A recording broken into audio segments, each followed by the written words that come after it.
SI was working the night shift at local pizzeria, delivering pizzas to hungry customers. It was a slow night, so I was happy when I got a call for a delivery. The order was for a large pepperoni pizza and a bottle of Coke. The address was on the outskirts of town, in a neighborhood I had never been to before. I took the pizza and the Coke and got in my car. I checked the GPS and saw that it was about a 20-minute drive. I didn't mind, as long as I got a good tip. I turned on the radio and drove to the destination. As I got closer, I noticed that the area was very dark and quiet. There were no streetlights or signs of life. The houses looked old and run down. Some of them had boarded up windows and doors. I felt a bit uneasy, but I shrugged it off. Maybe the customer was just a recluse who liked his privacy. I arrived at the address and parked in front of the house. It was a 2-story building with faded paint and a cracked roof. The lawn was overgrown and littered with trash. The front door was slightly ajar. There was no light or sound coming from inside. I got out of the car and grabbed the pizza and the Coke. I walked to the door and knocked. There was no answer. I knocked again, louder. Still no answer. I called out, "Pizza delivery." I heard a faint voice from inside. Come in, come in. I'm in the living room." I hesitated. I didn't like the idea of entering a stranger's house, especially one that looked like this. But I also didn't want to leave the pizza and the Coke outside. Maybe the customer was elderly or disabled and couldn't get to the door. I decided to go in, but only for a minute. I pushed the door open and stepped inside. The house was dark and dusty. There was a musty smell in the air. I saw a staircase leading to the second floor and a hallway leading to the back of the house. I followed the voice and walked towards the living room. I entered the living room and saw a man sitting on a couch. He was wearing a dirty shirt and pants. He had long, greasy hair and a scruffy beard. He had a pale and gaunt face. He looked at me with a wide smile and said, "Hello, hello. You must be the pizza guy. Thank you for coming. I've been waiting for you." He gestured to the coffee table in front of him. There was a candle, a rose, and a knife on it. He said, "I have a special surprise for you. Do you like it?" I felt a surge of fear and confusion. What was he talking about? What was he planning to do? I said, I'm sorry, but I think you have the wrong idea. I'm just here to deliver the pizza and the Coke. That's all." He shook his head and said, No, you don't understand. You are the one I've been looking for. You are the one I've been dreaming of. You are the one I love." He got up from the couch and walked towards me. He said, "Come on, don't be shy. Come sit with me. Let's have some pizza and Coke. Let's talk. Let's get to know each other. Let's be together. Forever." He reached out his hand and tried to grab me. I backed away and said, Hey, stop. Stay away from me. You're crazy. You're sick. I don't know you. I don't love you. I don't want anything to do with you." He frowned and said, "Don't say that. Don't hurt me. Don't reject me. Don't leave me. You can't leave me. You belong to me. You're mine." He lunged at me and tried to tackle me. I dodged him and ran to the door. I opened it and ran outside. I got in my car and locked the doors. I started the engine and drove away as fast as I could. I looked in the rearview mirror and saw him standing on the porch. He was holding the knife and the rose. He was crying and screaming, Come back, don't go, don't go. I love you, I love you." I driving until I was far away from the house. I called the police and told them what happened. They said they would send a patrol car to check it out.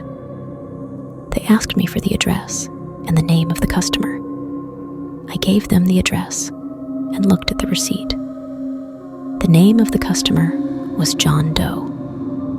I realized then that I had been set up, that the whole thing was a trap, that the person who ordered the pizza and the Coke was not the person who lived in the house, that the person who loved me was a psychopath who wanted to kill me. My name is Jake, and this is the story of how I delivered a pizza and saved a life. It happened a few months ago when I was working as a pizza delivery driver for a local pizzeria. It was a busy night, and I had a lot of orders to deliver. I was on my way to the last one when I got a call for a delivery to an apartment complex. It's a large pepperoni pizza. The address was on the other side of the town, but the customer said they would tip me well. I drove to the address.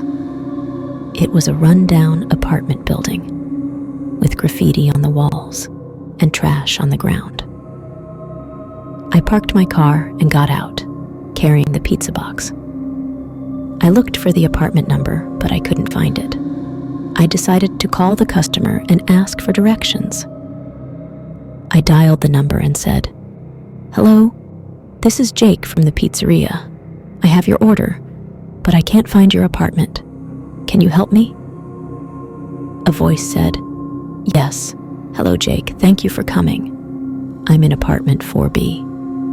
It's on the second floor, on the left. The door is unlocked. Just come in and leave the pizza on the table. I'll be right there." I said, "Okay, thank you. I'll be there in a minute." I hung up the phone and walked to the apartment. I found the door and opened it. I entered the apartment and saw a small living room with a couch, a TV, a table, and a chair. There was no one there. I walked to the table and put the pizza box on it. I looked around and saw a note on the chair. It said, "Help me. I'm being held hostage. Call 911. Don't make any noise. Don't let him see you. He has a gun. He's in the bedroom. Please, save me." I felt a shock and a chill. I realized that this was not a normal delivery. This was a trap. This was a hostage situation. The customer who ordered the pizza was not the customer who called me. He was the kidnapper. He had used the pizza as a bait to lure me in. He had planned to rob me, or worse. He was in the bedroom, waiting for me. He had a gun, and he was dangerous. I didn't know what to do. I was scared and nervous. I wanted to run away, but I couldn't. I couldn't leave the hostage alone. I couldn't let the kidnapper get away. I had to do something. I had to help. I decided to call the police. I grabbed my phone and dialed 911. I whispered, "Hello, this is Jake. I'm a pizza delivery driver. There's a hostage situation here. The customer who ordered the pizza is being held captive by a man with a gun. He's in the bedroom. I'm in the living room. I need help. Please, hurry," the operator said. "Okay, Jake, stay calm. We're sending help right now. Don't hang up. Keep talking to me. Tell me what you see. Tell me what you hear." I said, Okay. I see a pizza box on the table. I see a note on the chair. I see a couch, a TV, a window. I hear nothing. It's quiet. Too quiet. The operator said, "Okay, Jake, good. You're doing great. Just stay where you are. Don't move. Don't make any noise. Don't attract any attention. The police are on their way. They'll be there soon. They'll save you. They'll save the hostage. Just hang in there. You'll be okay." I said, Okay, thank you. Thank you." As I hung up the phone, I rushed to my car and waited for the police. I hoped that they would arrive before the kidnapper noticed me and arrested him. I felt relief when I heard the siren sound and they arrested the kidnapper. But all I wonder is why the hostage called a pizza delivery guy instead of 911. My name is Leo, and this is the story of how I delivered a pizza to a haunted house. It happened last week when I was working as a pizza delivery driver for a local pizzeria. It was a slow night, and I had only a few orders to deliver. I was on my way back to the store when I got a call from my boss. He said, "Hey, Leo, I have one more order for you. It's a large cheese pizza, and it's going to 666 Dark Lane. It's a bit far, but the customer said they would tip you well. Can you do it?" I said, "Sure, boss, no problem. I'll be there in 20 minutes. He said, "Thanks, Leo. Just be careful, okay? That area is not very safe. And don't forget to call me when you're done." I said, "Okay, boss, I will. See you soon." I hung up the phone and drove to the address. It was a remote area with no streetlights, no signs, no houses. I followed the GPS, but it seemed to be confused. It kept telling me to turn left, then right, then left again. I felt like I was going in circles. I wondered if I was lost, or if the customer had given me the wrong address. I finally reached the destination, and I saw a house. It was an old, dilapidated house with broken windows, peeling paint, and overgrown weeds. It looked like it had been abandoned for years. It looked like a haunted house. I felt a chill and a dread. I didn't want to go there. I wanted to turn around and leave, but I decided to do my job. I grabbed the pizza box and got out of the car.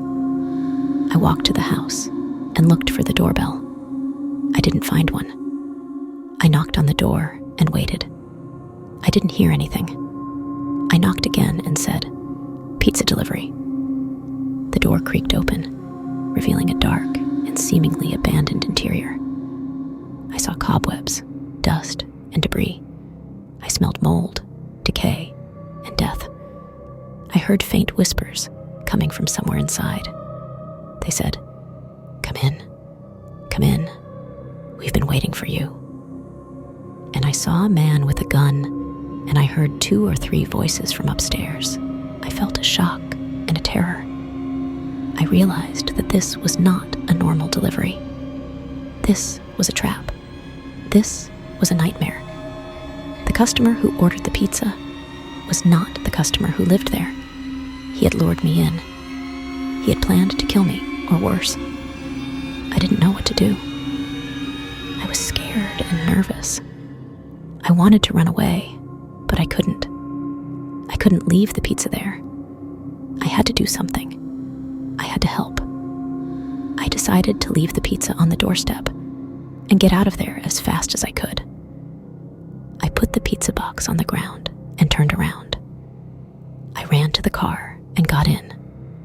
I started the engine and drove away. I didn't look back. I didn't care about the tip. I didn't care about the pizza. I only cared about my life. I called my boss and told him what happened. He said that he was sorry and worried. He said that he would call the police and report the incident. He said that he would pay me extra and give me the rest of the night off. He said that I should go home and rest.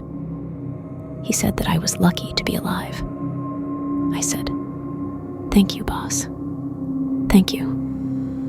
I hung up the phone and drove home. I hoped that the police would catch the customer and stop him. I hoped that no one else would fall for his trap. I hoped that I would never see that house again. But I did. I saw it again. In my dreams. In my nightmares. Every night. I saw the house, the door, the whispers. I saw the customer, his face, his weapon. I saw him coming for me, chasing me, catching me. I woke up screaming, sweating, shaking. I couldn't sleep. I couldn't eat. I couldn't work. I wish I had never delivered that pizza. I wish I had never gone to that house. I wish I had never met that customer. Subscribe for more horror stories like this. Like this video if your heartbeat raised while watching this video. Comment your experience below. See you in next Haunt Havexus.